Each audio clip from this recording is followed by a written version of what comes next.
hello guys আজি মই বনাম আলু ভাজা মানে স্পাইৰেল পটেটো লাইট এতিয়া এইটো কি হয় গম নাপাওঁ এইটো মই বটি দি কাটিছো আৰু ইয়াত দিবৰ বাবে মই এয়া চাওক কৰ্ন পাউডাৰ মছলা আৰু কাশ্মীৰী পাউডাৰ কিবা কিবি দিছো বাৰু তাৰপিছত এই মিশ্ৰণটো পানী দি পিনে চাওক এতিয়া মই ইয়াৰ ওপৰত দি দিম একদম গোটা হোৱা নাই কি হয় কাৰ মুখটো হয় মই একো গম নাপাওঁ সঁচাকৈ এতিয়া মই তেল গৰম হ'ব দি থৈছোঁ এয়া গৰম হৈ আছে এতিয়া মই এয়া গৰম হ'ল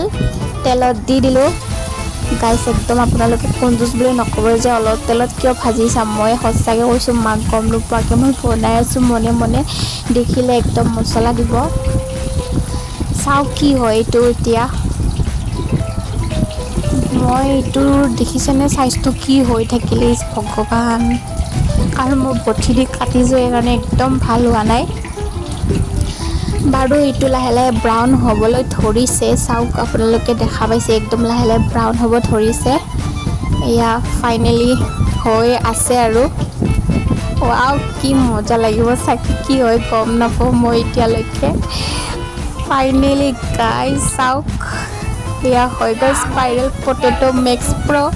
ইয়াতে মই এতিয়া দিবলৈ মেয়নিজটো নাই একোৱে নাই ঘৰত সেইকাৰণে মই ইয়াত অলপ নিমখে দিছোঁ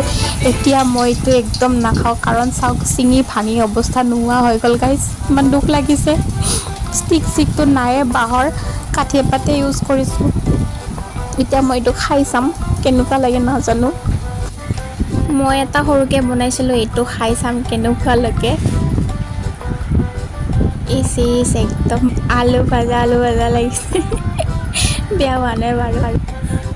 আপোনালোকৰ যদিহে ভিডিঅ'টো ভাল লাগিছে এটা লাইক কৰি দিব আৰু কোনো যাতে বেয়াকৈ নাভাবে থেংক ইউ মই কেৱল ট্ৰাইহে কৰিছোঁ দেই